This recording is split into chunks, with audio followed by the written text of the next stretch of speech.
வடிவேலு பிரச்சாரம் செய்தபோது லட்சக்கணக்கான மக்கள் கூடினார்கள். ஆனால் 28,000 வாக்குகள் வித்தியாசத்தில்தான் தோல்வியடைந்தேன் என வேளாண் மற்றும் உழவர் நலத்துறை அமைச்சர் MRK பன்னீர்செல்வம் தெரிவித்தார். நாங்கள் தான் வடிவேலை வச்சு ஒரு எலெக்ஷன் கூட்டு பார்த்தோம்.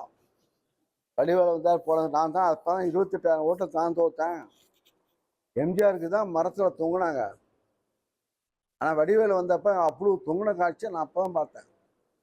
என் தொகுதியில் வந்து தொங்குனா மரத்து கிளையில இருந்தால் அவ்வளோ கணக்கான ஓட்டு லட்சக்கணக்கான பேர் மரத்தை ஒவ்வாமே தூங்கிட்டு இருந்தான். நம்ம ஜெயிச்சுட்டான்டான்னு பார்த்தா அப்போ தான் 28,000 ஓட்டை தோக்குறேன். தமிழக வெற்றிக்கழக தலைவர் விஜய் என்ன செய்தாலும் அவர் எம்ஜிஆர் ஆகிவிட முடியாது என அமைச்சர் அனிதா ராதாகிருஷ்ணன் கடுமையாக விமர்சித்துள்ளார். இவ்வளவு காலத்துக்கு பிறகு இப்பதான் அவருக்கு அறிவு வந்துச்சா மக்களுக்கு ஜீவன்? இதுக்கு முன்னால எங்க போனாரு? அவர் சம்பாதிச்ச பணத்தெல்லாம் எங்க வச்சிருக்காரு? எம்ஜிஆருக்கும் விஜய்க்கும் ஏணி வச்சாலும் எட்டுமா?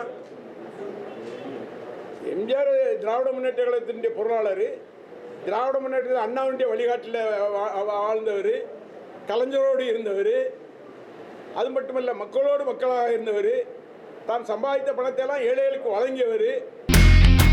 இனி செல்லும் இடமெல்லாம் செய்தி.